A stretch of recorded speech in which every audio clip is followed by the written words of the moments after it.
If you're in Delhi and you want to go to the Himalayas, you go north. If you're in Tibet, you go south. Where are you starting from? What are you working with?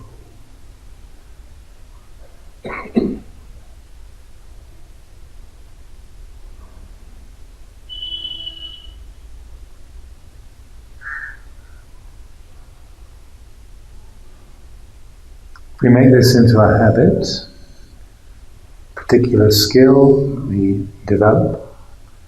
It's immensely helpful. Makes a big difference.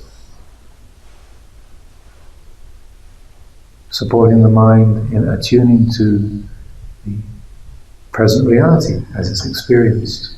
This body, this mind, its experience of the world, our world. But then establishing the posture in a way that supports energy and relaxation. And taking a few moments to center the attention. Using the breathing. Consciously laying aside all other preoccupations to tune in to this present reality. Sitting in a way that's holding the body upright. Bringing energy into the body. Sitting in a way that's relaxed, at ease. Paying attention to this present experience.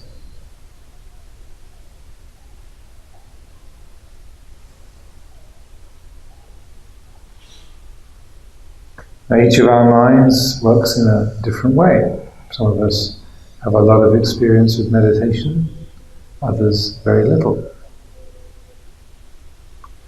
For some people the mind will calm down quite quickly, can arrive at that quality of steadiness of attention in the present quite easily, quite quickly. For others the mind is very restless, blown this way and that by the winds and pulled by the currents and the tides.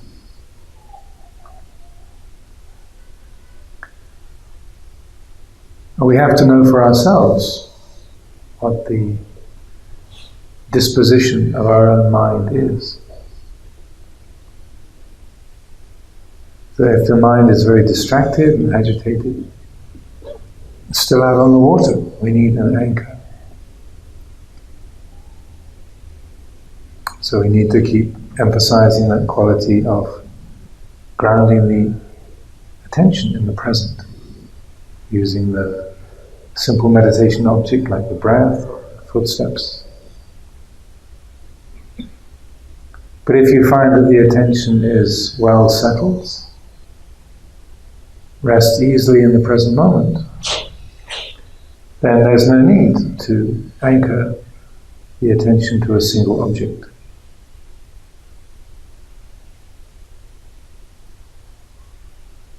If the mind is paying attention to the present, there's no need to encourage it to go there, to stay there. It's already here. You don't have to get to the Balaji Nirodha Rama, because you're here already. If the mind is attending to the present already, we don't need to be giving it direction. It's resting stable, steady, attending to the present. The natural, stable quality.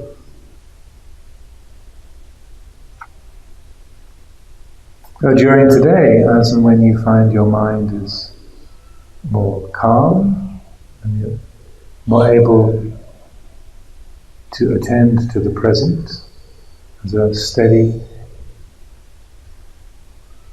firm quality of attention, resting easily in the present reality. And there's no need to focus on the particular object like the breath or the footsteps. Rather, we can simply open the awareness to be including the whole field of experience. The flow of thought, sensation, sound,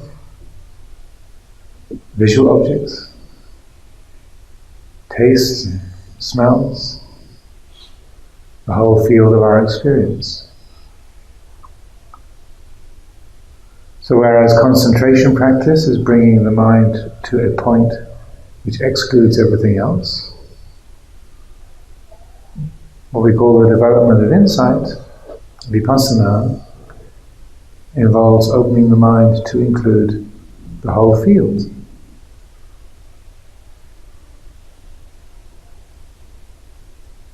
So it's the point that includes everything, expanding the range of perception,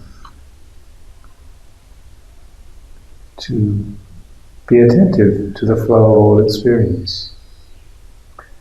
And in that, training the mind to rest in the quality of knowing, of awareness. To be that aware, awake space that receives everything, knows everything, lets go of everything.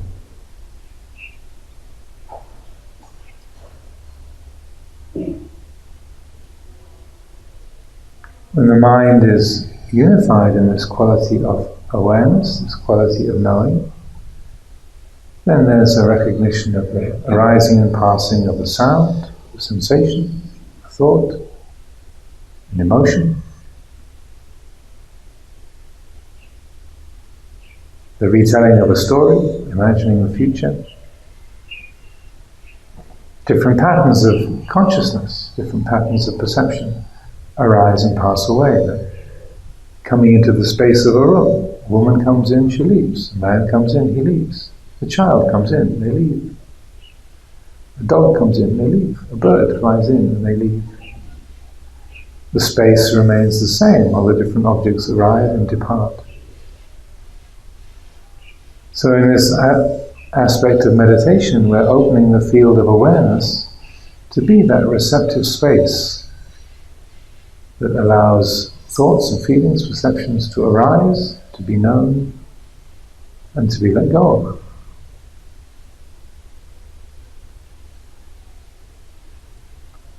And this is where great peace is most easily established. And the heart is receptive and open and unentangled.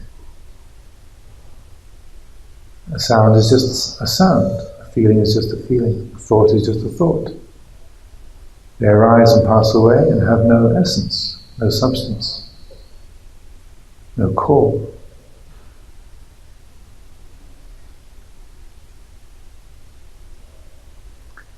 So in this development of insight, there's a deliberate letting go of the content of experience to know the process of experience. So rather than hearing a sound and deciding, dwelling on I like or I don't like, instead we focus on the quality of change. It's a mind object changing, a pattern of experience changing. Whether it's something we think of as insight, a thought, something very personal, a memory, nobody else knows about. Still, rather than it being so personal or from the inside, is it changing? A feeling in the body arises, takes shape. Rather than whether we like it or don't like it, is it changing? So we're deliberately letting go of interest in the content of experience to allow the heart to be fully aware of the process of experiencing. Being that open, spacious receptivity that receives all patterns of experience, knows them, lets them go. The space of a room receives all the people and things that arrive in the room, abide there for a while, and then go. The room passes no comment, does not have any bias. It's just the space that receives and lets go.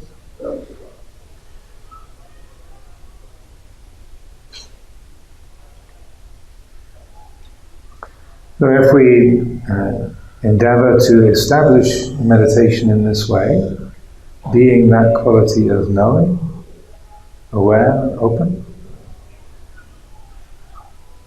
this takes a great degree of stability, because the attention is easily snagged, caught by a particular sound. We hear human voices and we follow the meaning of what's being said. We have a memory of something that we're responsible for or we've been upset by. We feel a sensation in the body that is painful, threatening. So the attention gets drawn into the content, that conversation, that memory, that responsibility, that feeling.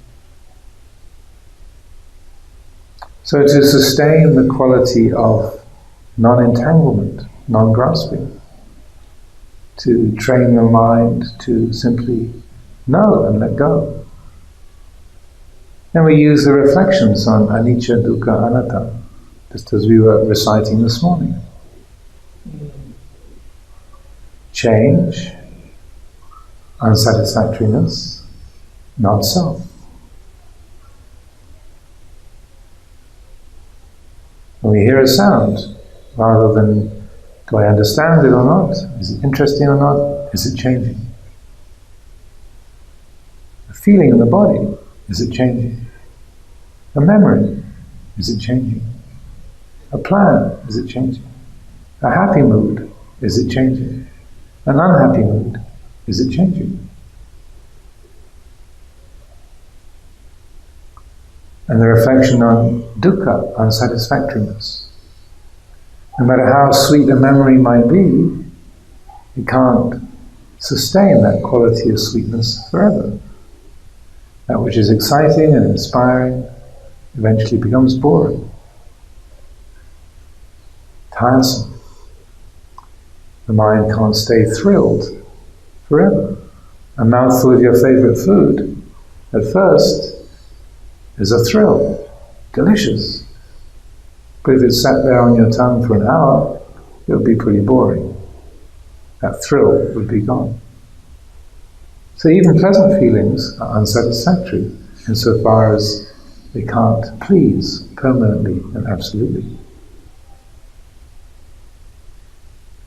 And the reflection on anatta, when we hear a sound, who does that belong to? Is that my sound? The conversations of the people, the birds we hear, the road alongside the center, the traffic. Does that belong to a me? Is that mine?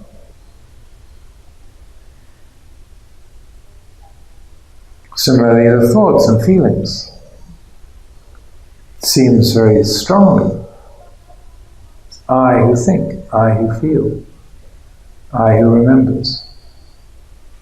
But when we use the power of vipassana, insight meditation, to explore, what is it that knows that memory? What is this I that is the owner? Is this truly me, truly who and what I am? If there's an I that is the owner of this thought, what does that I look like? Tall, short, male, female, old, young? I who hears a sound. What is that? There's hearing, for sure. But when we look for this I, or me, or mine, that is the doer, the experiencer, the owner, then nothing can be found. So these reflections on anicca, dukkha, anatta, on change, on uncertainty, unsatisfactoriness, not self, they're not philosophical positions to grasp or believe in or reject or argue with, but they're tools to help the mind to disentangle itself from thoughts and feelings, perceptions, sensations. They're like a set of screwdrivers or spanners, tire levers to unpick the engine, get the tire off the wheel. They're tools to help the mind to deconstruct the habits of perception and identity, to help support the insight into self-view, to recognize how the habits of clinging work and how they can be let go of. So these three characteristics, anicca, dukkha, anatta, they're tools that we can apply to help the mind to disentangle, to stop grasping, and to free the mind, to free the heart from all identification with time, self, location, to free the heart completely.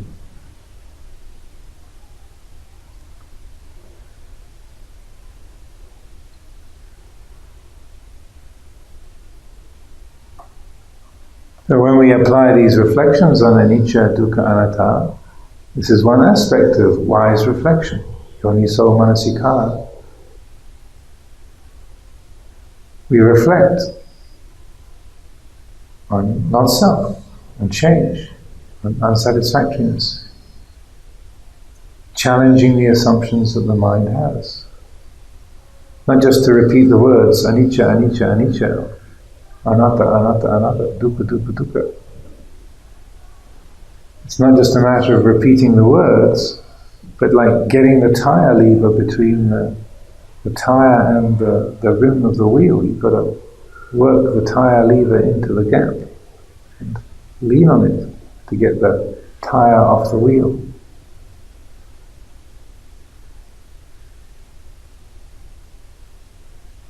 You've got to apply the tool, and then when the tool has been applied correctly, then that detachment occurs. There's that insight. The actual vipassana is the change of heart that recognizes, oh, how could this sound have an owner? The feelings of the body are experienced, but how could they be me? How could this be who and what I am? That which is aware is formless. The mind that is knowing, aware, has no form of its own. It knows, but it is formless. It's not a woman, not a man, not old, not young. But it's awake, it knows. Aha! That moment of aha, that change of heart, is the real essence of vipassana. Applying the method of reflecting on anicca, dukkha, anatta, that's the use of vipassana as applying the skillful means, the method.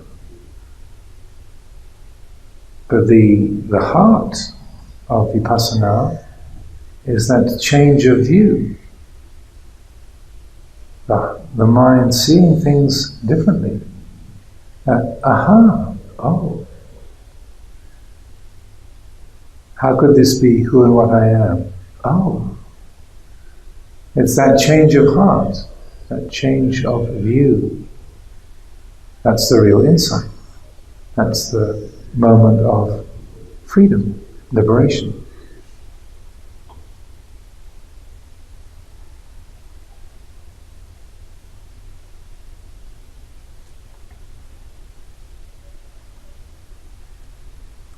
During today, then I encourage that when the quality of attention is reasonably stable, steady, firmly grounded in the present reality, and there's no need to focus on the feeling of the breath as a particular sensation.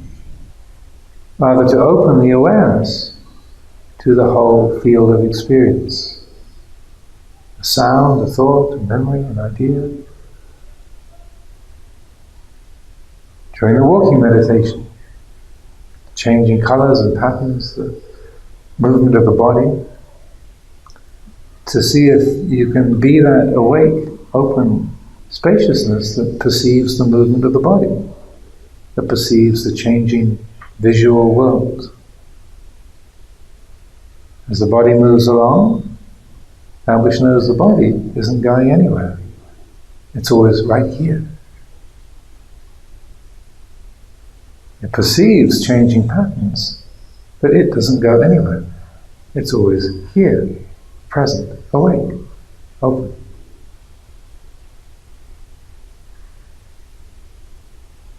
So if we endeavor to develop the meditation in this way, to establish this quality of open awareness, what I like to call an unentangled participating, then every so often you'll find that your attention gets snagged, gets caught up in a particular pattern of thought or a feeling, a sound, a visual object. Gets entangled, caught up.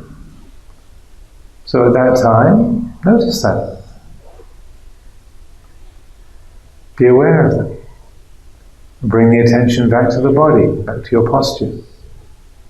Invite the spine to be sitting in a way that is straight, energetic.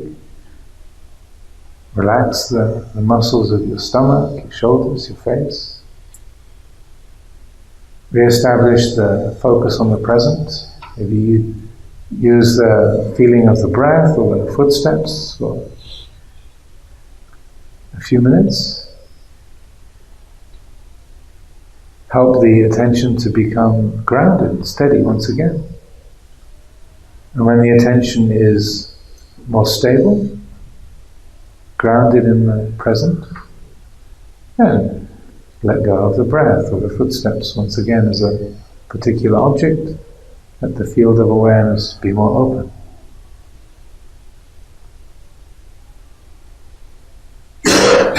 But each one of us has to notice, to realize for ourselves what is needed in any one particular moment.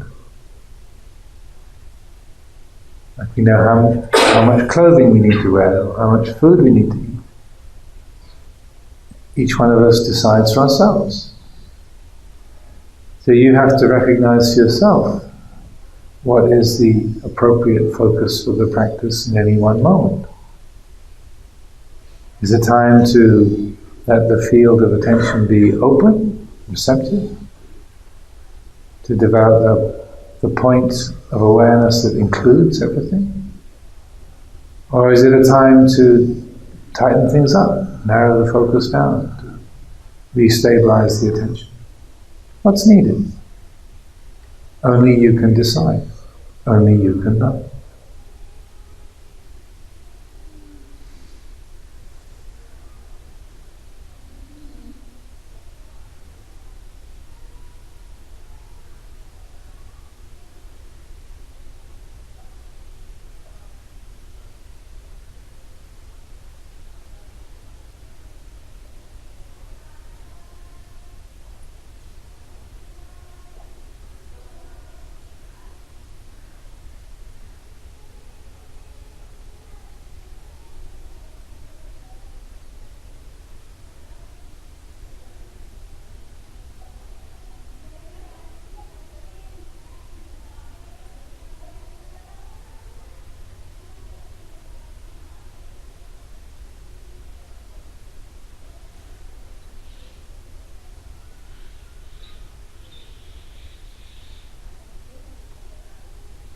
Or when we make efforts in the meditation, there is effort towards insight and this quality of open awareness and applying the reflections of anicca, dukkha, anatta, or whether it's the effort to develop concentration, samatha.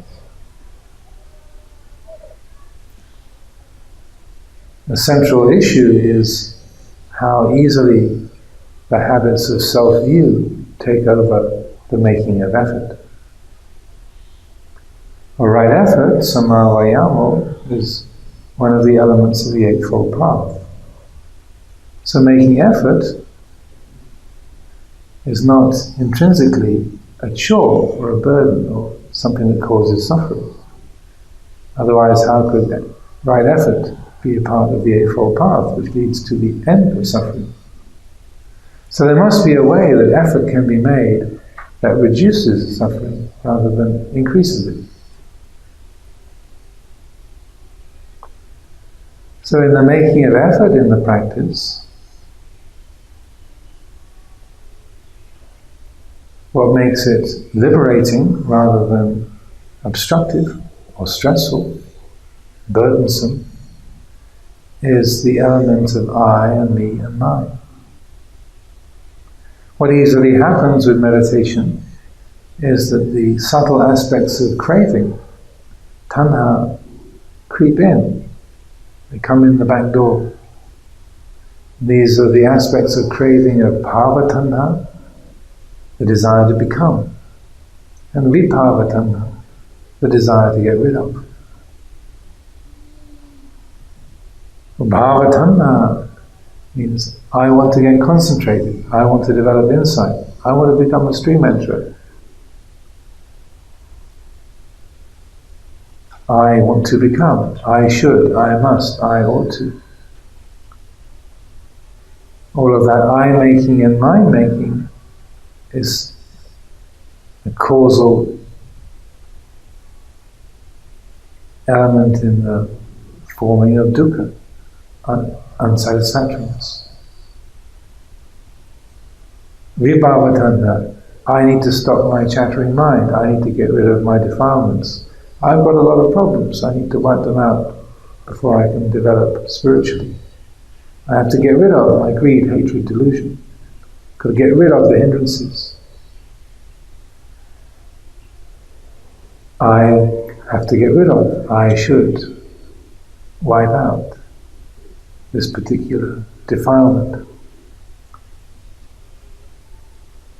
So even though the intent can be quite sincere and noble, trying to follow the teacher's instructions, the habits of self-view sneak in the back door and take it over. Like a thief in disguise that pretends to be a friend.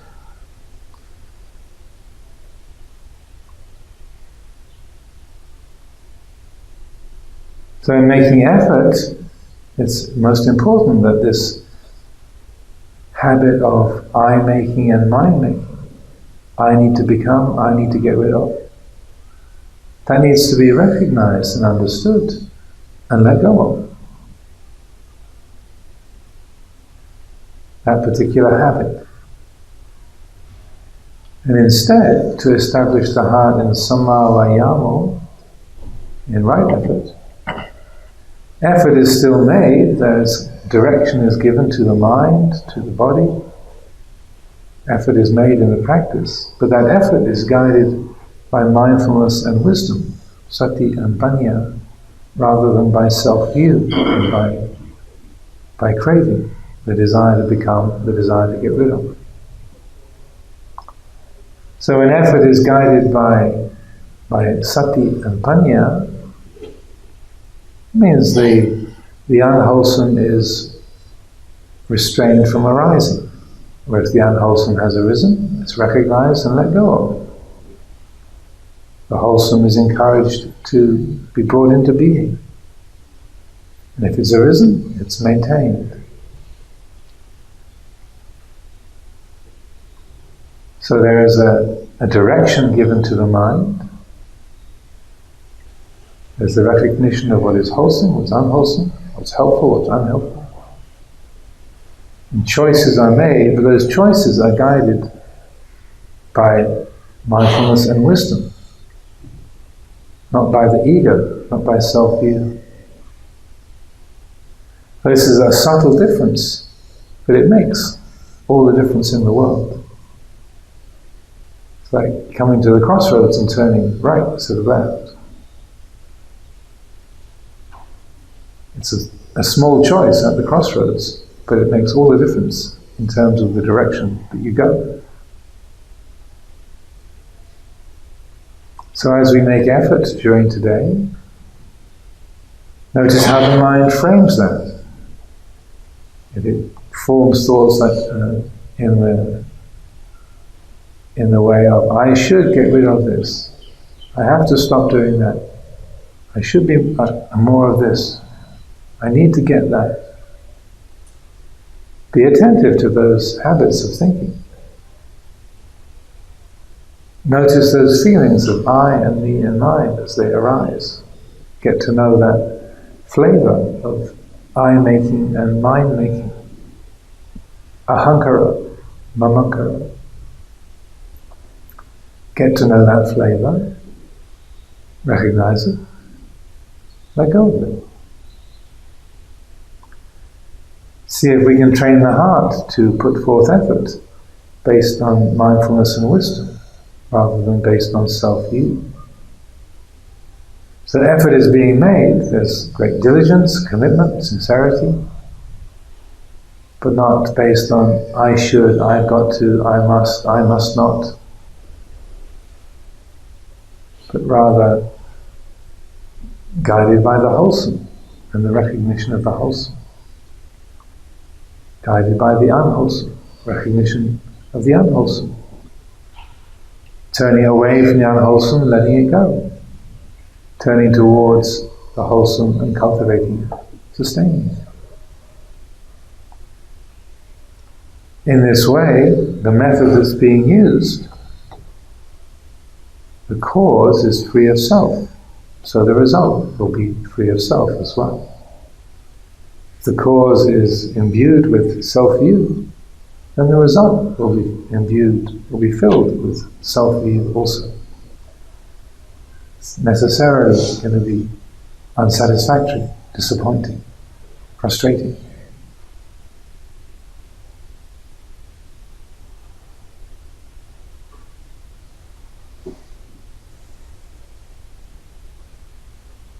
Now, this is a subtle point of Dhamma practice, but an important one. This is one of those elements of Dhamma Patipada, practicing Dhamma in accordance with Dhamma. So effort is being made, directing the attention towards what is wholesome, what is noble, what is liberating.